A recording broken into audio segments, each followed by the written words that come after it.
Okay, so, well, this is the last class. This is the last class of Exploring Buddhism of this round. So it's been going on for a few years now, but in relation to this topic of creating the conditions for realizations, that's also been going on for some months. So this is by way of just recapping.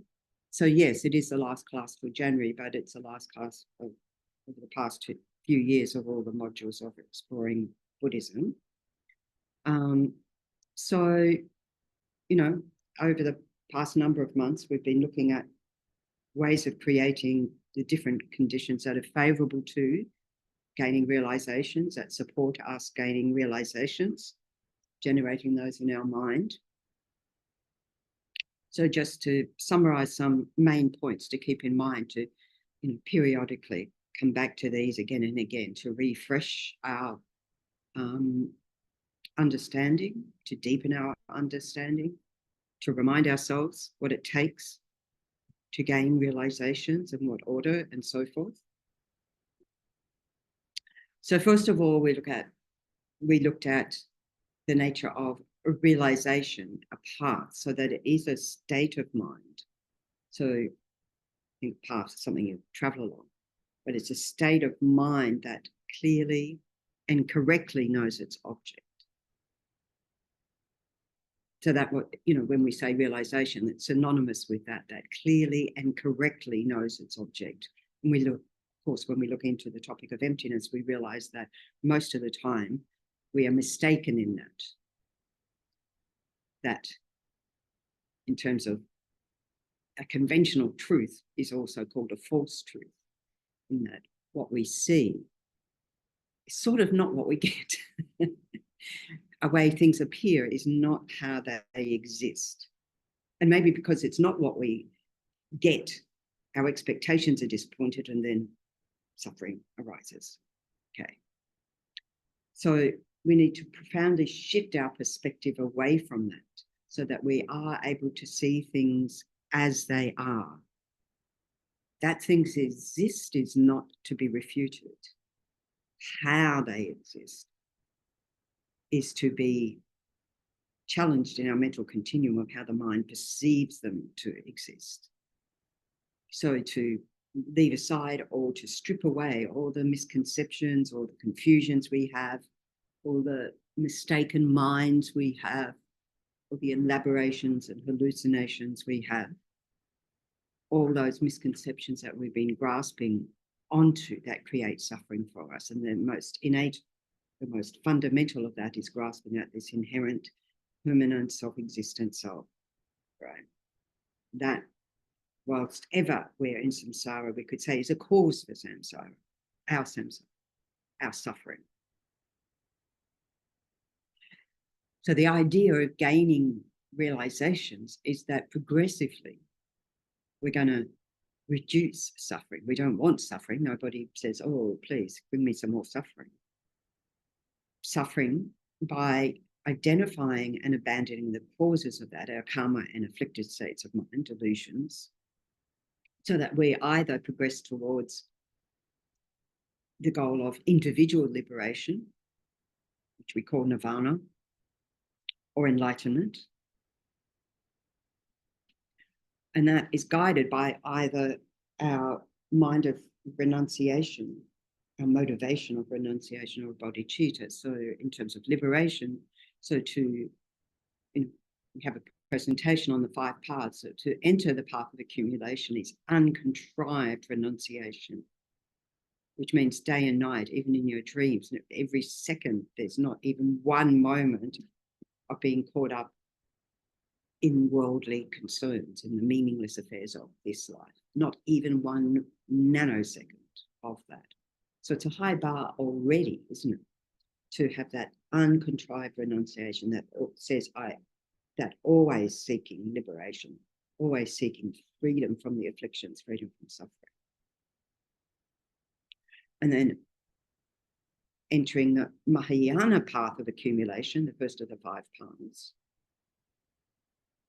is on top of that to have uncontrived bodhicitta without even 1 nanosecond of thinking of, oh, well, I'll just take a break just for me, I need time out. That is always, what can I do to help? How can I benefit others? The orientation is totally towards the benefit and welfare of others 24/7. So fortunately, we have some guides in this world who manifest that. Take His Holiness the Dalai Lama, for example, who totally manifest that aspect so we can see it's possible. And just like Shakyamuni Buddha showing us the way it's possible, what to say, what to do, who to engage with, how to engage with them, all sorts of things, isn't it? How to be in the world today.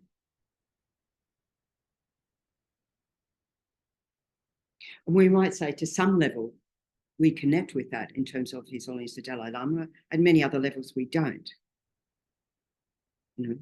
He's the Dalai Lama. He's an ordained monk.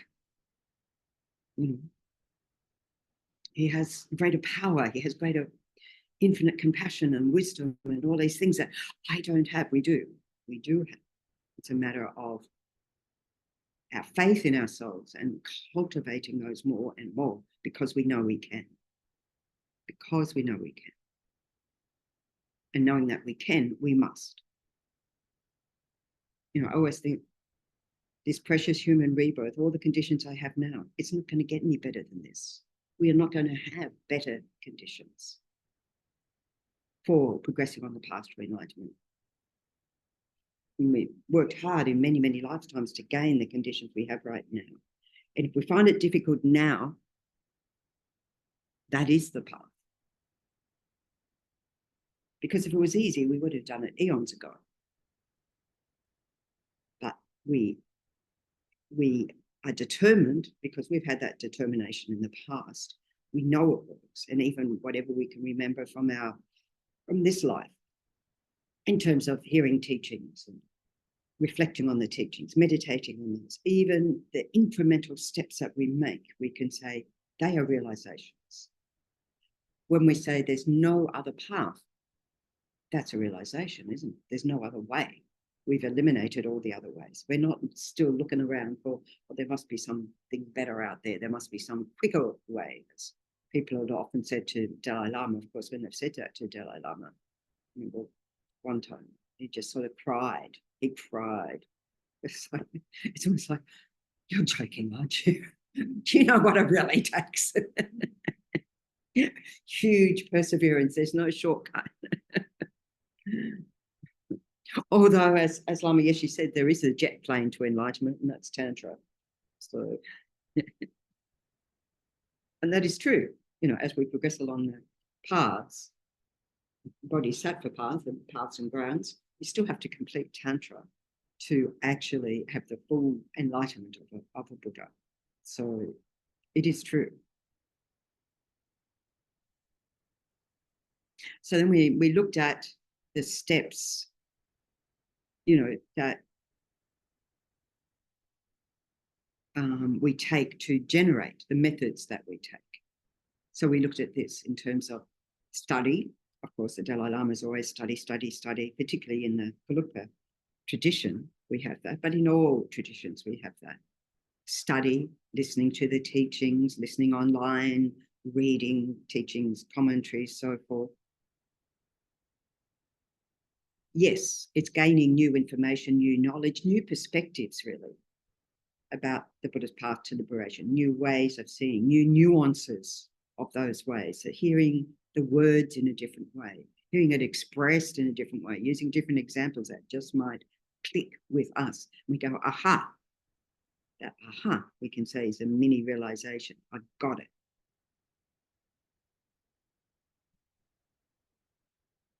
But at this point, before I got it, we're receiving, we're a recipient. It's coming into it's still like someone else's knowledge, the teacher's knowledge. And we admire that. We admire that in our teachers, in our lamas and so forth.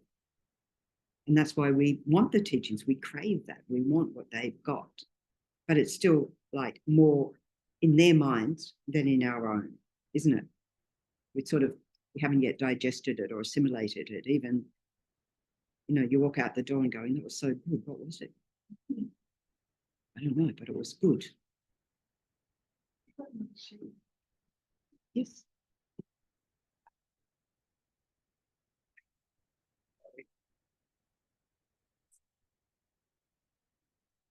So, you know, even we can repeat word for word what they say if we've got a photographic memory. It doesn't mean we understand it. And it's interesting, you know, talking to translators sometimes, and because they're so focused on doing the translation, you've got to have a certain amount of knowledge to be able to translate. I saw that in, I've seen that with Geshes where I can even remember once sending the translator back to do some more study because they weren't up for the job. Because one thing is to translate, and even that's not easy because the concepts in Tibetan, the concepts in English are quite different. So trying to translate it into a different conceptual framework, worldview, is tricky. But so they're able to do that. But unless you've got the study proficiency to really know what they're saying, to really convey that, you see someone, of course, as studied as Thubten Jinpa and Dalai Lama together, and it's like the one mental continuum. It seems just like Floyd, right? And so we have a few very, very good translators like that who bring those teachings to life. But in general, being able to translate doesn't mean that you gained all that wisdom you translated necessarily, just like the rest of us. So we do that. We do the study. We study, study, study, study. In fact, all our teachers study the whole of their life, continue to study, continue to read more commentaries, different perspectives. I remember talking to one translator and he'd say, well, you know, just an hour before the teaching that the Geshe would send her another sort of set of commentaries to translate for the class. It just keeps you on your toes, right? So that study, reflecting, listening, you know, gaining us, absorbing, if we like, as much as we can without being overwhelmed. And then, of course, we have the thing of how to study, how to listen, not with our mind out the window, but with our mind 100% single-pointed concentration, focused on the teachings. One of like the tutors for His Holiness the Dalai Lama said, only ever had to say anything once, didn't have to repeat ever when he was studying. Didn't have to repeat and ever. And he'd say, oh yes, I remember that. Okay, so yes, I'm far more advanced mind. But having that capacity to really be there, really be present, and really take it in, not at a, oh yeah, I've heard this 1,000 times before level, which is very superficial, but really take to heart, what can I gain from this? And really let it sink to our heart. And that's just at the level of study, right? But it's still, as we say, it's still not yet, you know, we haven't yet tasted it. And then we reflect on that. You know, we examine, we analyze, we read commentaries, we discuss with each other, try and gain more understanding, more convictions, address our doubts, our confusions, our concerns. This is why debate's very good in the Tibetan tradition, to clarify, to really get very precise about the teachings, to set aside any qualms. If you look at many of commentaries, like with Lamsong Kapa's great treatise on the path, and where, particularly in the special insight chapter, qualm is raised or objection is raised, and then there's a response, right? And so another qualm is raised, and then there's a response. So this is to help us to clarify in our own mind doubts that we maybe didn't even know that we had, or mistaken views we didn't know that we had.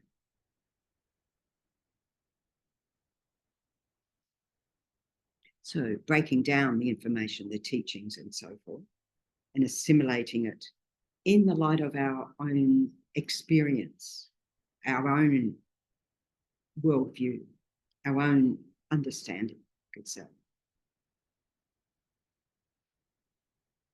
So on one hand, you could say it's the skill of the teacher to bring it into that context, but it has to come from our side to personalize it through this analysis, reflection, and so forth, through discussing with each other. So it's not something buried in past history, oh, the Buddha's teaching 2,600 years ago, and it's something living today. It's always said, you know, when you see an image of a Buddha, don't see a living Buddha. Train our mind to see this is a living Buddha. And where the Buddha is, the Dharma is, isn't it? Right, so then meditation, the third step, after having spent a lot of time on the first two, a lot of time. And often people just skip straight to meditation without having any foundation of what they're meditating. And even they're introduced to concepts in the meditation, they have no foundation of that. And so can't take hold. So this is where we familiarize one with wholesome states of mind. We set a positive motivation always. In Mahayana context, we set a motivation of bodhicitta, infinite altruism. But a wholesome state of mind that is a result of what we have reflected on, such as impermanence, and to form new habits, beneficial habits, not so strongly, shall we say, grasping at permanence of being existence, being independent, being.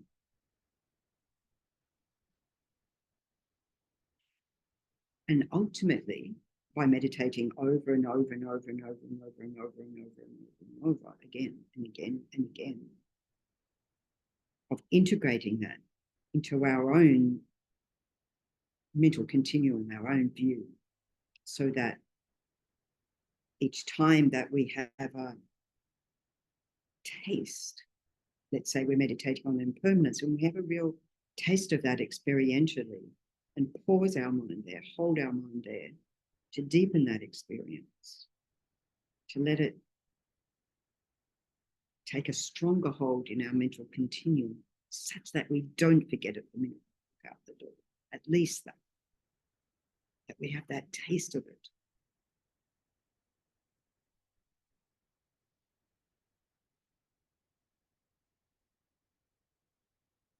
So then in terms of the stages of generating realizations, so we look at these, okay, I'm meditating on impermanence. I continue to meditate on impermanence.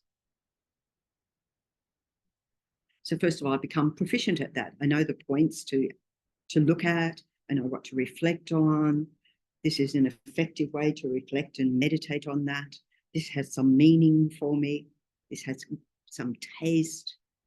So that in a way that's able to bring some changes in our mind, in our heart. Citta, same. Those examples that really resonate for me of impermanence, of what I notice day by day, and getting more and more to more and more subtle levels of that impermanence. There's a gross level of impermanence everybody gets. We don't need to analyze that. What we do need to be is aware of that nothing exists, even one atom, even one particle exists as a permanent, independent, unitary entity. It's a self-sufficient, out there, independent entity. That everything changes moment by moment, everything dependent on causes and conditions. The causes and conditions themselves depend on causes and conditions. They're dependent, etc. Really unpacking that sense of impermanence. until it brings some change, some shift. So we get good at that, which generates then we generate a contrived experience. In other words, it doesn't come spontaneously, but we can evoke an appropriate response, generate an appropriate experience through constantly reflecting the relevant facts in relation to impermanence, whatever, to deepen that experience. So we're using our thought processes, we're using our powers of analysis, our powers of introspection in order to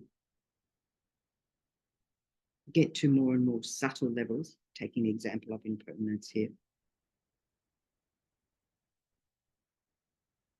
And we have an experience of that through that guidance of a meditation, through that conceptual guidance of the points of a meditation, until we're able to generate an uncontrived experience where spontaneously we don't have to make effort, we don't have to deliberate, we don't have to go through all those points of reasoning. That response, that experience genuinely of the impermanent nature of things arises by itself, independently. So the same with renunciation, the same with bodhicitta, the same with wisdom, the same with any of the topics of meditation, karma, death and rebirth.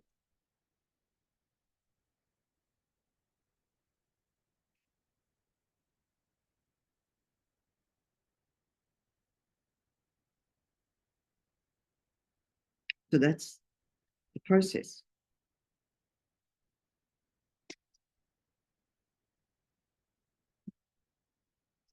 What was that? It is, yeah, maybe you might want to turn it down a bit.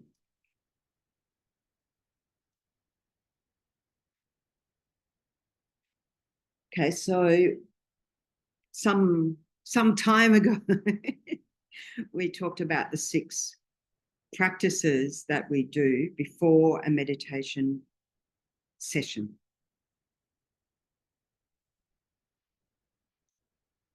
How to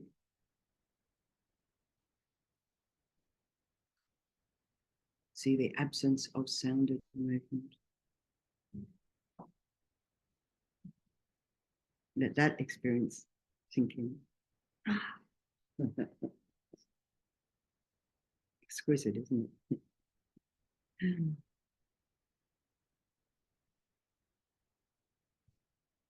So some time ago, we talked about these 6 preparatory practices, which are in general presented as preparation for a meditation session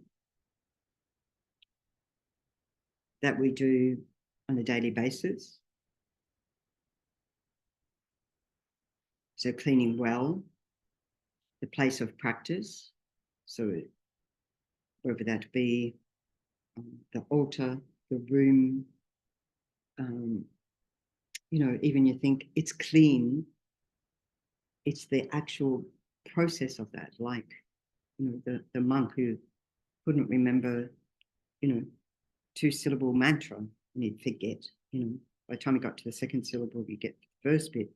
But did you have the karma to be a monk at the time of the Buddha? So pretty good. His older brother was really smart and was trying to tutor him and sort of gave up, but the Buddha didn't give up on him, and giving him instructions to clean first of all the monk's shoes and make all that neat, and then progressed into the gompa, cleaning one side over to the other. And of course, by the time he got to the other side, this one dirty again. And so constantly cleaning, wiping away dirt, wiping away stains. This became his mantra, wiping away dirt, wiping away stains, until he realized the stains were the stains on his mental continuum. The dirt was the dirt of the afflictions. And then he became a great teacher. He was the Buddha sent him to teach the nuns, and they were all super offended. They thought, why we've got him, he's stupid, second rate, you know. And then he started teaching, and then they all, of course, you know, refuge. By the simple process of cleaning.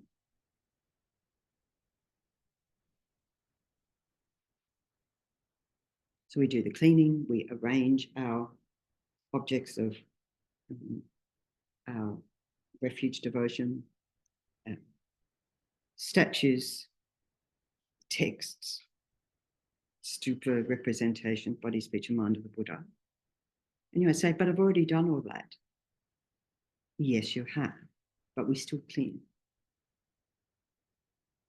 And obtaining offerings without deceit. So there's a whole thing about that, of making sure the offerings are as pure as possible, not this, oh, this will do, or I don't need this, it can go on the altar. But we want to, this is the most precious, the Dharma is the most precious thing in our life. The teachings are the most precious thing in our life. They're the only thing that are going to lead us to these realizations that we want, or at least the freedom from suffering. So the most pure, it doesn't have to be lavish or expensive, but the purity of what we offer. And this is why, you know, we have the water representing so many things, because water at least is, if not entirely cheap, free, is at least not expensive, so that people can offer water. Offering pure water probably depends where you live in the world. I'm thinking of being in Namibia, and people's access to water was limited, let alone pure water. But even in New Zealand, back in, quite some time ago, Ngondro Preliminary, they'd filter the water 3 times before offering the water bowls, because there seemed to be something residual in the water. I think it must have been tank water. I'm not sure. It must have been. Anyway, so they'd filter to get it as pure as possible. And when you think about that, in terms of wanting it as pure as possible, what are we wanting to purify anyway is our mind, isn't it? It is one of the purification practices. But in any case, you know, whatever we offer, make it a delight to your mind. You know, I was just down in Bunbury, and there was some new candle holders, little beautiful filigree ones that one of the students had found. They're absolutely beautiful. So I think we're going to get some, because I said, oh, they're so beautiful, and they're going to get some more. And I said, do you want some? And I said, I think that'd be nice to have a try. They're just so gorgeous little things. Anyway, so we might get some of those, because we want the offerings and the presentation to delight our mind, isn't it? To uplift us. That's why people are attracted. They come, they're uplifted, they're inspired, they're delighted. I mean, we've got a saying in Tibetan Buddhism, we like a bit of colour, and zhuzh, you know, a lot of zhuzh and colour. Yeah. It's interesting because the Zen tradition, they minimise all of that. Yes. Because they want to. It's more, yes. They could be distracted. Yes, that's true. It's true. In fact, it's interesting because we think of Tantra and, you know, Vajrayana Buddhism is very, you know, there's a lot of ritual, there's a lot of this and that. But the more you progress in Tantra, the less you need all those things. So it's to kind of motivate you. Well, it's a motivation. But it's also, in terms of offerings, it's also for us. Please come in.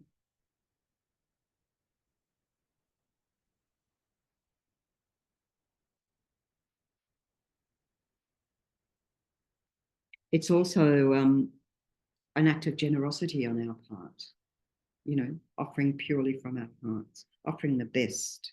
It's like you have an important guest coming, or even any guest, you want to offer them the best. I mean, I had a friend in Sydney, he'd say he'd always keep the best for himself and offer and think, well, that's different. He was also somebody who, if a relationship got good, he ended it while it was good because it was guaranteed to not be good. Consequently, he doesn't have any relationships. I mean, intimate relationship. Yeah, it's not a way to live, I don't think. So we neatly arrange the representations of body, speech, and mind. This is like Lama Zopa Rinpoche, I remember at Chen Resig Institute, he'd often say, oh, Chen Resig Institute altar is very messy, very messy. And then Geshe Sultram came along and reorganized everything, and Rinpoche was delighted. He was sort of like, really, he liked the representation on the altar. And we might look at it and going, well, I don't know why he liked that better than that. But the sense of it being orderly and neat and so forth. Yeah. Okay, so we make all the offerings. And then, of course, we sit for meditation, suitable posture, which is, of course, we have the 7-point Varachana posture, 8-point the breath, but it has to be also something sustainable for ourselves, particularly as we age. Knowing that the physiology is to support not the body to meditate, but the mind to settle into that state.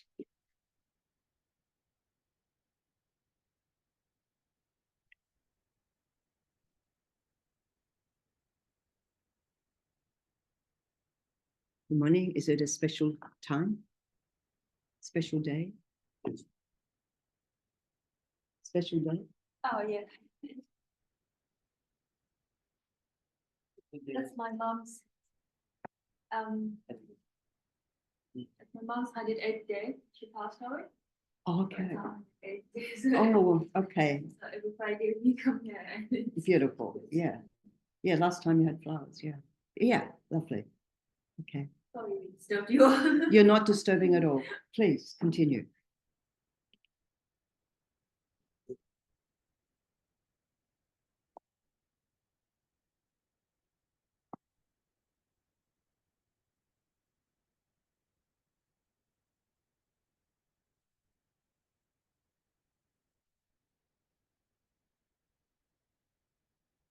I think they're okay.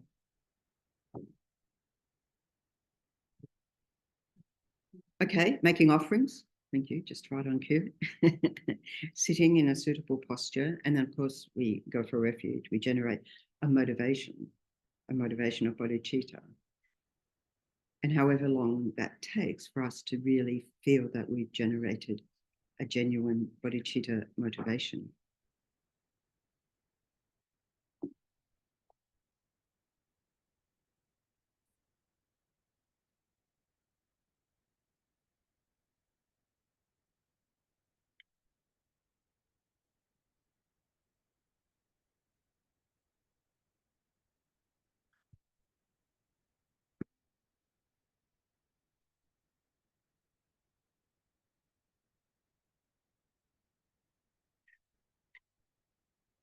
The holders of the scent.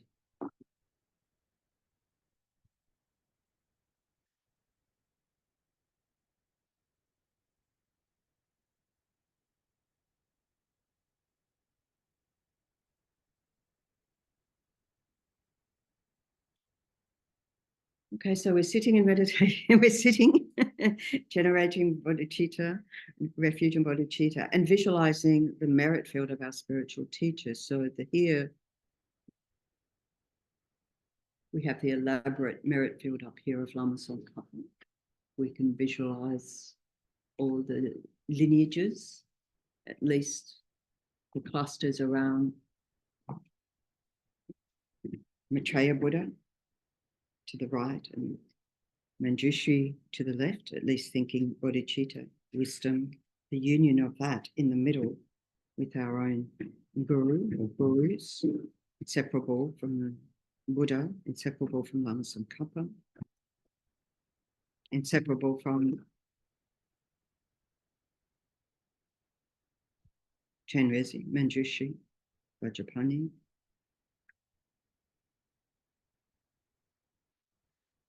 Even we're not clear about that whole representation, we can visualize as many teachers as we have. We can visualize all the Buddhas and Bodhisattvas, which are every atom of space, unbelievable, inconceivable numbers everywhere.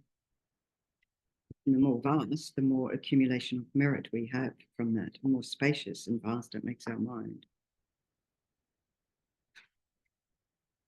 Then we offer the 7-limb prayer, which goes through all the, purification, making offerings, confession, purification practice, and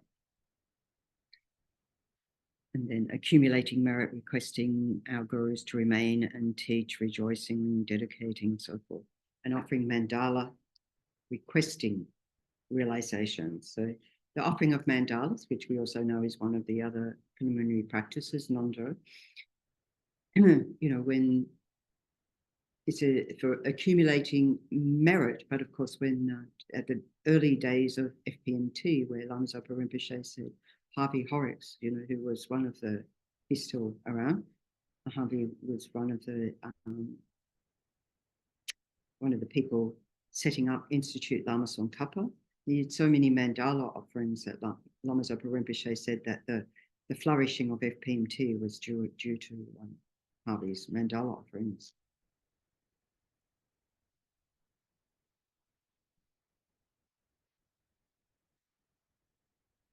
Okay, so summary, the 6 preparatory practices, and then we have what we've been looking at over the past number of months, the preliminary practices, so supportive for creating realizations.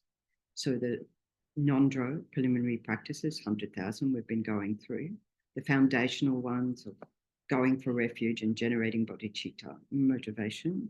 So this is the one that we have our group here, meeting tomorrow morning, and then we're looking at retreat in January, early January, and then sessions throughout January to enable people, facilitate that accumulation of the 100,000.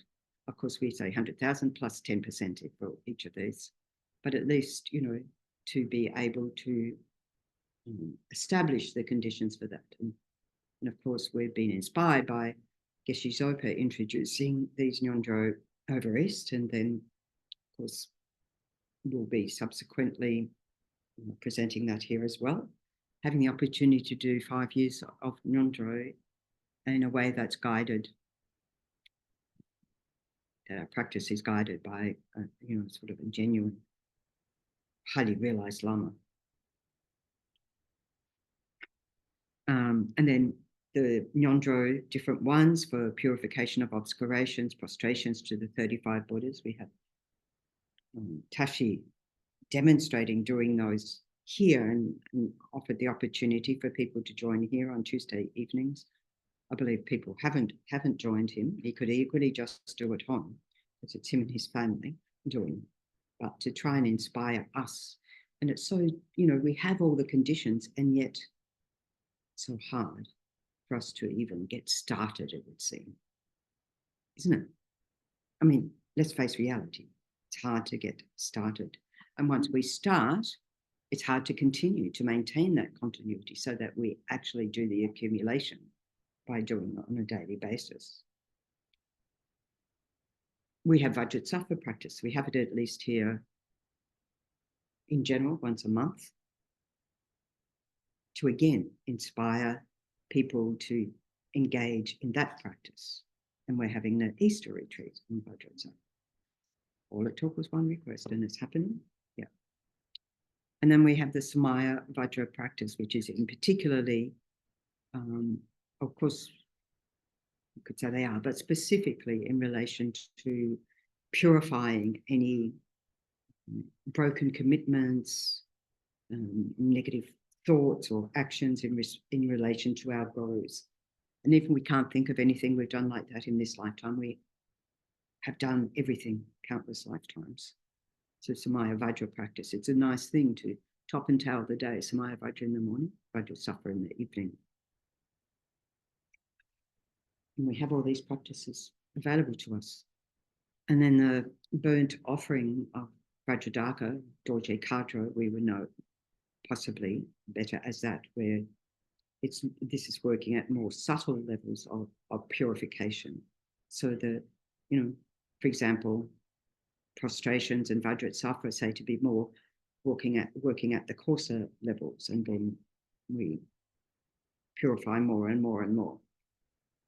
Dorje Kadro practice sometimes people will do as like a puja at the end of fire puja at the end of a Vajrasattva retreat, for example, as we did in after the 3-month Vajrasattva at Chenrezig, or even at the end of the year when they have their Vajrasattva and do the Dorje Kadro, weather permitting, you know, barring any fire bans, to be able to engage in that practice,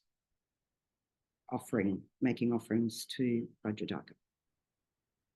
And then the ones for accumulation of merit, typically making mandala offerings, water bowl offerings, satsas. So these are all part of the suite of the Ngondro Preliminary Practices. And if one were to do, so in general, you know, you would do those over a year as a preparatory, which is why they are preparatory practices, to doing, say, if you're doing a 3-year retreat, a deity retreat or so forth, the first year it would be in relation to doing all these purification practices. And think of Tara Lamo, who, you know, the young Austrian woman, well, young, 19 when she met her guru, he said, come to Nepal and so forth. And she spent 3 years with him doing all these practices, and then went, you know, to her hermitage up in the mountains, or what became her hermitage up in the mountains, for the next 20 years of practice. You think, well, I'm not going to be doing 20 years of practice in a hermitage. You never know. Still time. I keep telling myself, still time. But in any case, these Ngondro that we say, which we build up into something big and huge, is actually a preliminary for other practices. To see it as that. It's only a preliminary. And even as a preliminary, as the Tibetans do over and over again, not just once, and say, okay, done that one, what's next? Just ask anyone who's done a 3-month Vajrasattva retreat, you know, how purified they feel. Because at the same time as trying to purify a massive stuff, negative karma accumulates since beginning of time, we're also accumulating more and more every finger snap. So we can think, yeah. And of course, then the other one, the one that most recently we looked at, Lama Tsongkhapa Guru Yoga, receiving inspiration and blessings. So this is ongoing practice, whether we do as Ngondro or not, doing a Guru Yoga practice, whether it be the Guru Puja, whether it be the Lama Tsongkhapa Guru Yoga, any form of Guru Yoga practice, because it's only through the guidance of our precious gurus remaining in this world and teaching. And that really has developed some great meaning over the past few years, hasn't it? Remaining in this world. As we have seen the passing of Lama Zopa Rinpoche, we see the aging of His Holiness the Dalai Lama, but our gurus remaining in this world and remaining to teach. It's 2 different things. There's many highly realized beings in this world who don't teach. Many recognized reincarnate lamas who don't teach. So we're very fortunate that we have those who do, and want them to keep doing it. So the foundation practice that we do of going for refuge, generating bodhicitta. So this, I mean, when we look at the 4 opponent powers, we talk about this as the power of reliance, building trust in the objects of refuge, deepening our understanding of the qualities of the objects of refuge.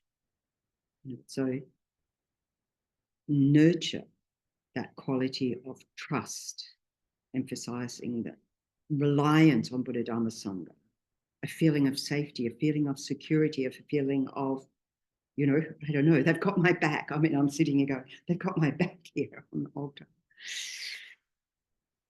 You know, when we're going for refuge, that we have chosen and are being guided in an authentic path and having the conviction that this path will lead to our own enlightenment. How long that takes is up to us, but that it will. Because that's the job of a Buddha. Continue guiding sentient beings until every sentient being is a Buddha. Till there's no more sentient beings.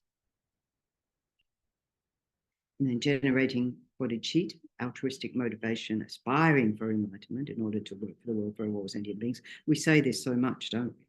And it just sort of trips off the tongue, but it's putting it into action with the qualities of love, compassion in day-to-day life, genuine concern for the well-being of everyone, genuine concern in every moment. Remember, uncontrived bodhicitta, everyone, including yourself, everyone, including the ants and the mosquitoes.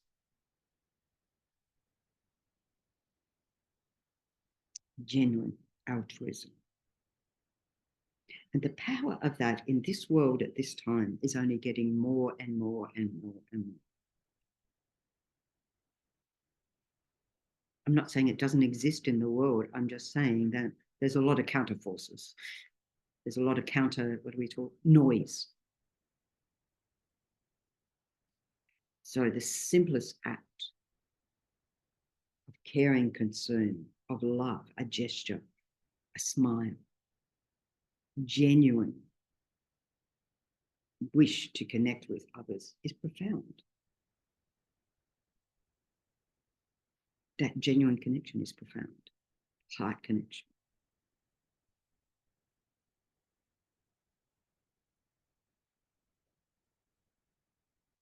And then the purification through prostrations to the 35 Buddhas, practice of Vajrasattva with the 4 opponent powers, helps break through that cycle of negative patterns of mind, negative, toxic emotions, destructive thoughts.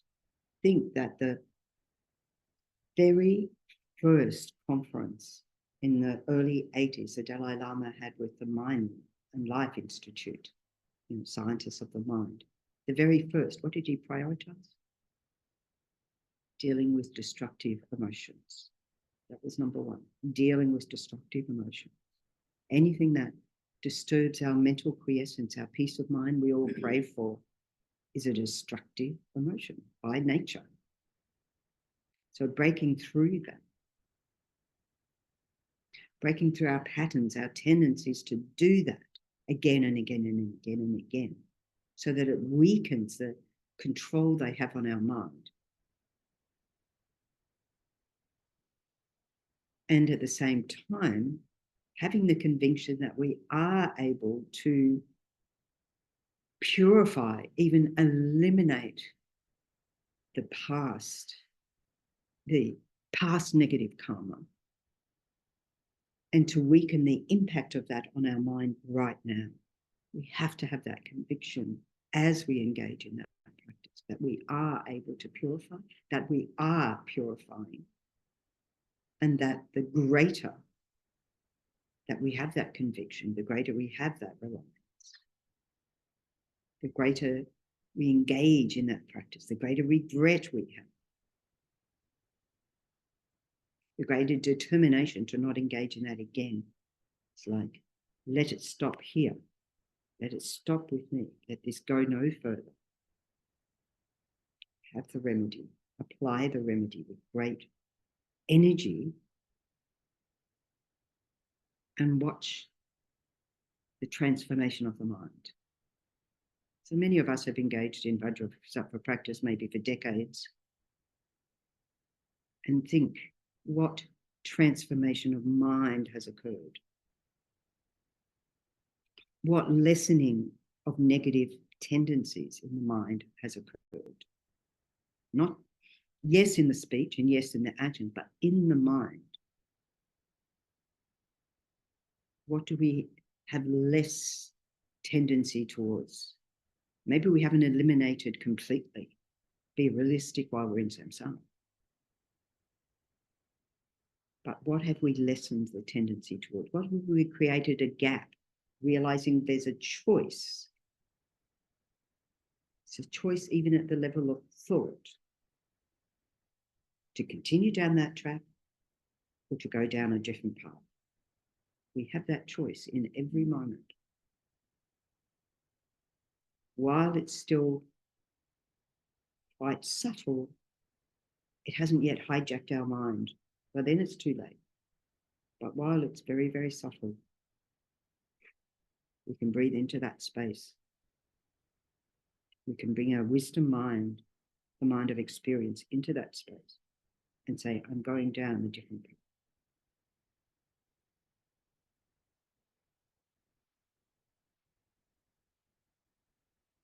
And make a resolution to always go down the different path. The path of positivity, the path of benefit, the path of freedom, the path of happiness. In every moment, we have that choice. Why give ourselves a hard time with our thoughts when we can choose happiness? It's simple. It's really, really simple.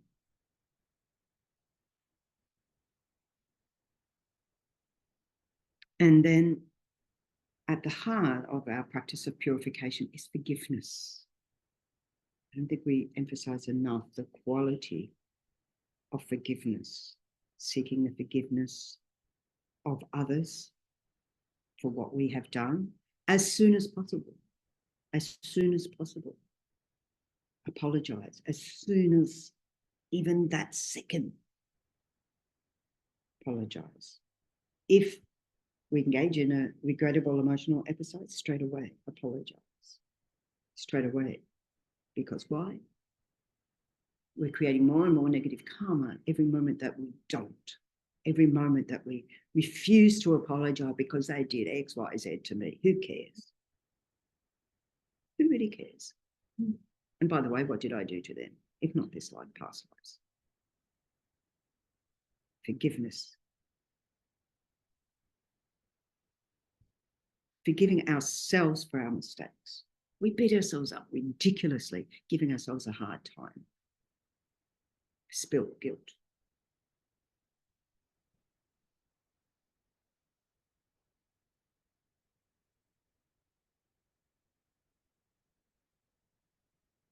We give ourselves such a hard time, isn't it? And all that does is disempower us, debilitate us.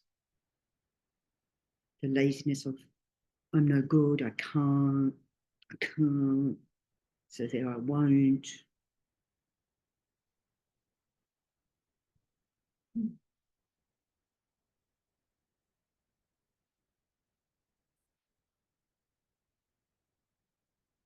We all make mistakes. We make mistakes. But we learn from our mistakes.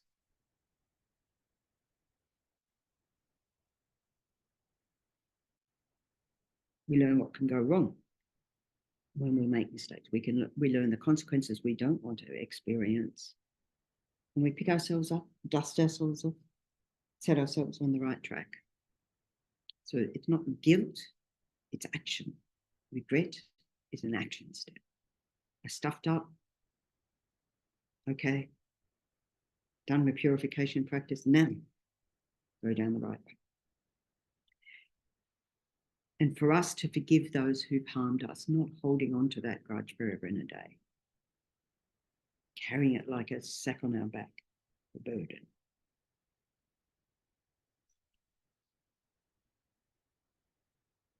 It's a powerful practice. Forgiveness is a powerful practice.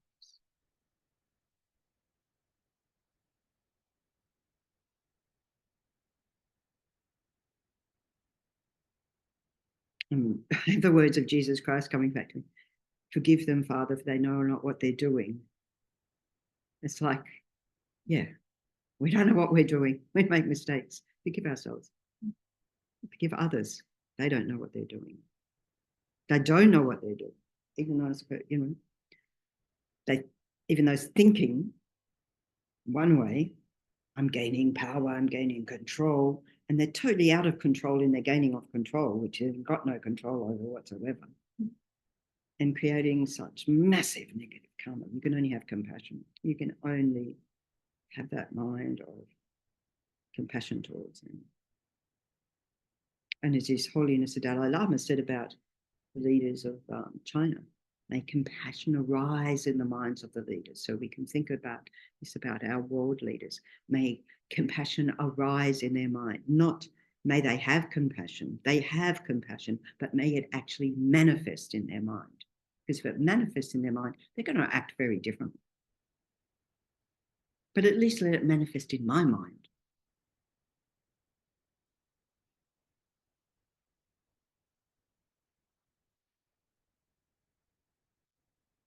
And then we have the accumulation of merit through mandala offerings. So we talk about this accumulation of merit. I like to think about it as all the positive energy building up, training our mind in those positive ways so that it becomes like this, a protective force, a positive force. You know, like when we recite mantra, it's protection for the mind, protection from the mind going in all those other directions it could go at that moment. The accumulation of merit through what we do, what we say, what we think. And the main three ways of accumulating merit is our acts of generosity. We talk about being generous in terms of material support, whether we're able to help with shelter, with food hampers out here already for more collection for those in need.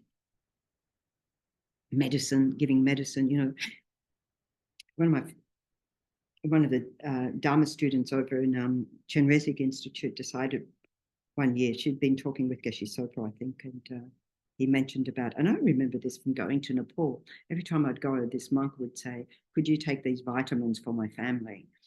And it was just like, don't they have vitamins in Nepal? Take these, give me a big bag of vitamins for his family. Leave them at the office and the family will pick them up. And so she decided that the best thing was to provide vitamins for all the nuns. Mm-hmm. So she had this project to have, specifically that. Why not? Providing medicine. And then, of course, giving love, giving time, listening. We can all do that. Giving time to people. People love to be listened to. Again, it comes back to making a heart connection with people. Where we can, giving the Dharma, giving access to the Dharma, and so forth. Giving cuts through that self-grasping mind that says, only for me. This knowledge is mine. I'm not going to share it. The Buddha shared freely everything that he knew. It's quite significant. Only wishing to benefit. So the acts of generosity, ethical conduct, refraining from engaging in non-virtue and only engaging in virtue, and then as the Buddha said, benefiting others. So the conclusion is virtuous acts that will benefit others. The kindness, the caring concern, the help we give to others. So our generosity, our ethical conduct, again, as we have increasingly an unethical manifestation of unethical conduct in the world, and even acceptance of that, this again is a profound counter positive energy. And because it's harder at this time in the world to develop, we have to work harder at that, which means it's stronger in our mind. I used to think going into the prisons that they're really intense environment. And so the extent to which the guys who came to see us engaged in the Dharma, I thought, even they never go to a Dharma center when they get out, this is an intense connection right now. And that stays with us on our mental continuum. And then the mental development, that's our practice, meditation, cultivating the beneficial states of mind, eliminating the non-beneficial states of mind.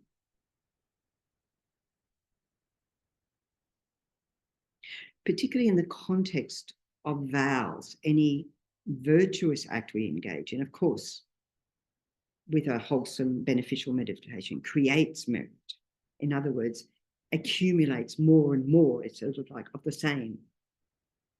But particularly when we hold the vows, so that even we're asleep, we're accumulating that merit. So the conclusion would be to take as many vows as we can in this lifetime, given that also being able to hold those vows so that, you know, it can, if we aren't able to hold the vows, first of all, there's no point to take them. And second of all, that creates heavy negative. But taking the opportunity to take as many vows as we can. For example, even we're not all, you know, not everybody goes off and gets ordained and so forth. However, we can all, in any given day, take at least the 8 Mahayana precepts, 1-day precepts. Well, those of us who don't have a health condition that says, don't do that. But we can all do that. And we will have the opportunity to do that during the refuge retreat in January.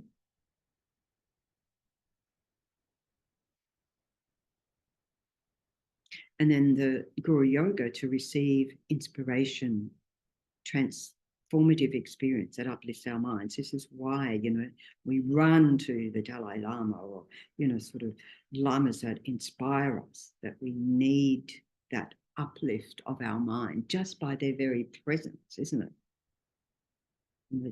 They lift us up into some state of heightened power, ability that we never thought that we have. Classic example, Lama Zopa Rinpoche giving us all jobs that you never thought you were capable of, and it's just like, pick the thing you're least likely to feel skillful at and go do that. But Rinpoche would do that all the time and like push us beyond our safety zones. I also thought, you know, particularly like when Lama Zopa Rinpoche would come around and all that energy beforehand, before the Lama comes and so forth. And then it would seem like you're held in that space. I think about those retreats in Bendigo. How did I go without sleep deprivation for so long, keep the Gompa going and doing all the ritual sides and everything, keeping everything happening? It's just like, how do we do that? Not just me, but how do we do that? Because it's like the Guru holds you in that space for as long as necessary. You can collapse in a heap afterwards. Well, you can't actually, because then you've been given some other jobs to do. But it keeps, you know, it's like they keep countering our mind that limits ourselves by saying, try this, do that. Sure.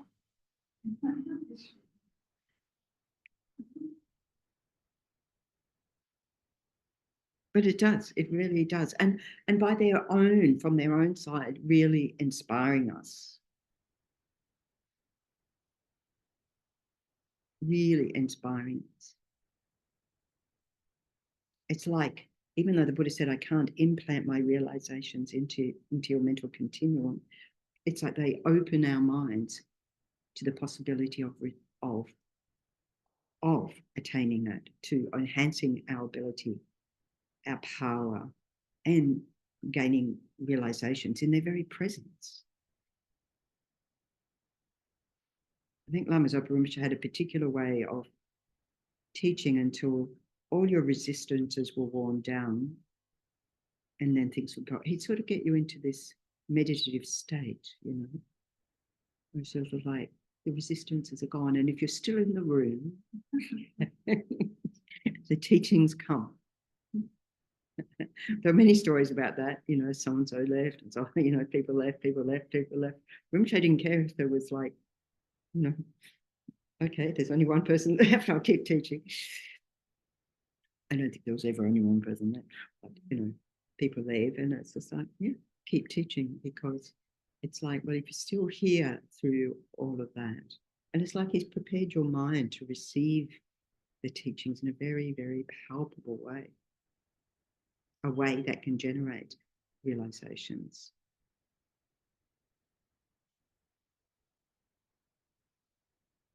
So reflecting on the good qualities of our teachers, of our lamas, is the practice of Guru Yoga. Reflecting on their kindness. You know, we talk about in the Guru Puja, kinder than all the past Buddhas, kinder than Shakyamuni Buddha in particular. In other words, because we didn't become enlightened under the guidance of those. So here we are still in our gurus, as the Buddha said, I will continue to manifest in the world as your teachers. And their kindness, taking on all the frailties of a human body. And if we consider them to be a Buddha, we consider His Holiness Dalai Lama to be the Buddha of compassion in the world. Even we could say a Buddha of compassion. It doesn't have to be exclusively the Buddha of compassion. Think about that too. But here we're very aware of the Dalai Lama. And if we regard him as a Buddha, then we get the blessings of a Buddha, as I said. Regard our teachers as synonymous with a Buddha.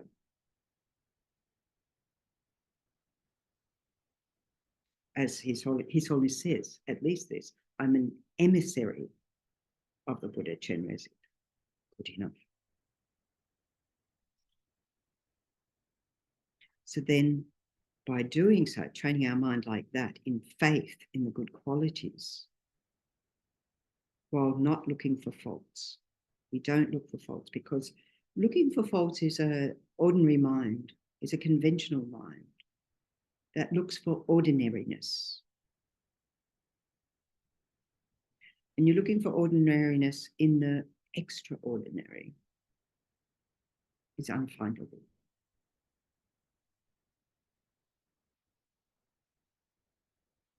So looking rather for the extraordinaries, we do actually create a foundation for gaining realizations.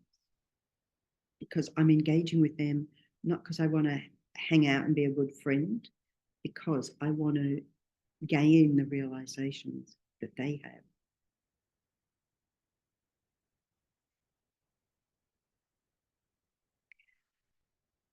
And then in terms of actualizing realizations, that last time we're looking at the Lam Rim teachings that set out that systematic way of all the realizations we need to develop.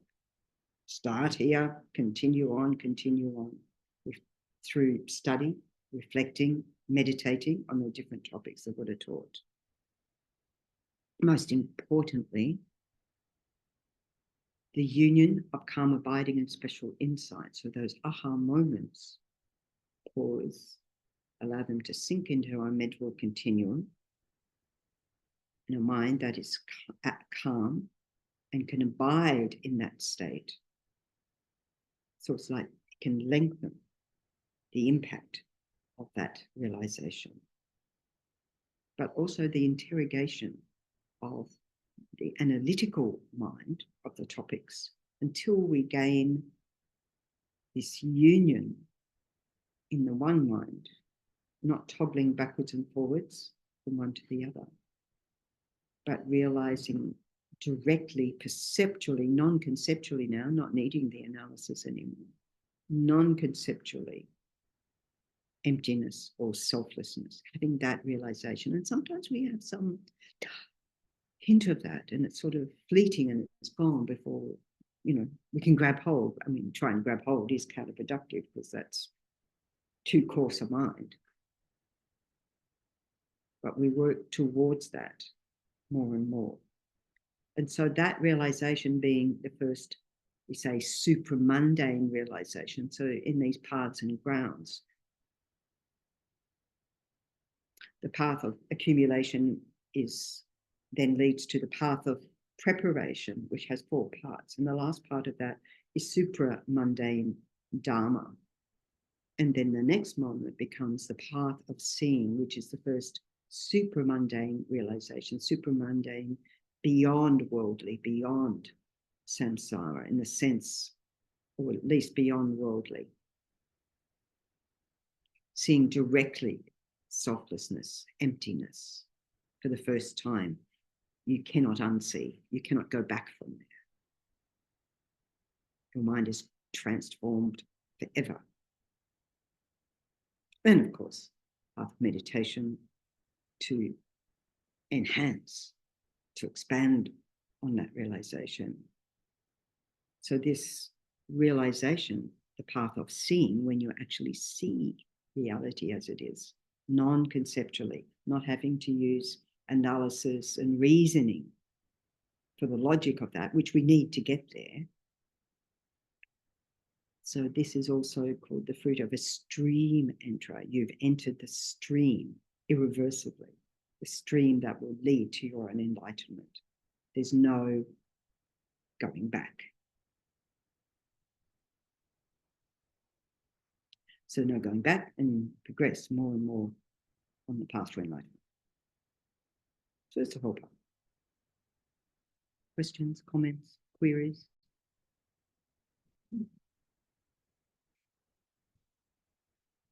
It all sounds so easy. It all sounds so easy, but it takes a lot of effort. Yeah.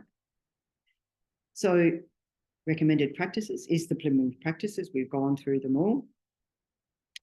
And as we are doing with the refuge one, working through for a short period of time, building familiarity without that pressure of necessarily finishing 100,000. Like, you don't want to start, for example, deciding, okay, I'm going to do 100,000 prostrations in the next 3 months, when you have to sort of build up even your physical capacity to do that. But given that you don't have to actually do a full length in prostration, of course, the most important is the mental transformation, although we do say body, speech, and mind, but, you know, even we can't do full length or even half prostration, we can still prostrate with our hands if we've got functioning hands. We can definitely prostrate with our mind. But then familiarizing with the practices so that they're, yeah, I think I can do this accumulation. So I hope that in January we'll be gaining our confidence to be able to complete that. And I think once you do a refuge, you know, once you're on a roll, like, oh, well, I can do that. Maybe I could try another one. Maybe I could try another one. But first things first. And then the significance of the union of calm abiding and special insight, you know, the stabilizing meditation, which brings us to that state of equanimity, of peace, which we need, wherever all the afflicted states of mind at least settle, at least are suppressed until such a point as we've purified them to the point where we engage in the analytical meditation, which is the one leading to insight. Okay. So I've also put in here, I mean, to recommend, you know, Lama Tsongkhapa, reading biographies, but particularly of Lama Tsongkhapa. We're in the Lama Tsongkhapa tradition, the Gelug tradition. You know, and he has a huge, great impact. I mean, His Holiness Dalai Lama manifests his teachings, all of our teachers do. There's a link here to the, in the Study Buddhism, Alex Burson, how he practiced, you know, looking at the early days of his practice and study, and, you know, basically from a very early age, really engaging in serious studies and practice. And he went to all the traditions in Tibet. He learned everything from all of the traditions. He learned all of the, what we now say, the 5 areas of study for a Geshe degree and so forth. And so even like medicine, within a year, he'd become a very skilled doctor. You would say he's a rather advanced practitioner. And when we look at all the practices that he did, that he studied all the different traditions. He analysed and brought it all together, refuted any faults, so that we could have the most full, precise understanding of emptiness. And not only did he study all the sutra, read the Kangyo and Tengyo many times, I mean, he was never satisfied, always wanting to know more, always wanting to know more, finding out from everyone available to him, or, you know, all the different lamas and so forth, to enhance his own understanding. And also within the Tantra, so he's also similarly got the great treatise on the path of Tantra. So the full package, established so many monasteries, built so many statues, created the great Monlam. We know he did millions of mandala offerings and prostrations to the 35 Buddhas, really hardcore practice, and gained the capacity to have direct teachings from Manjushri in actuality, not through his teachers. So there's so much. And then his comprehensive great volumes, 18 great volumes of teachings that are still studied today. I mean, you read all of this and you're just like, how's that possible? How's it possible to do so much in one life? The Dagri Rinpoche, someone asked him one time, because in the lineage Lama prayers, it's got Dagri Rinpoche, Paro Rinpoche, Dagri Rinpoche, and asked him if he met Lama Tsongkhapa. And he said, no, I was alive at the time, or that reincarnate, that mental continuum, alive at the time, but not in the same area. You just go, okay. So he does remember that. Yeah. So, anyway. So reading our bios of our own teachers, like Lama Zopa Rinpoche, Lama Yeshe, His Holiness the Dalai Lama. There's so many biographies available to us. And in relation to Lama Tsongkhapa, like particularly like Thubten Jinpa's biography of Lama Tsongkhapa. And so many available to us, anyway. So that rounds off our study for gaining realizations, but also for the whole of the Exploring Buddhism course. And I appreciate that you haven't necessarily all been here for the whole of that. And Leslie's been here for a lot, except when we at one time tried Tuesday night, one time tried Thursday nights, which mixed things up a bit.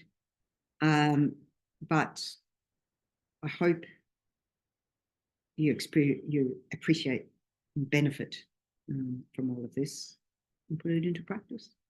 That's our job. Let's dedicate all our minutes.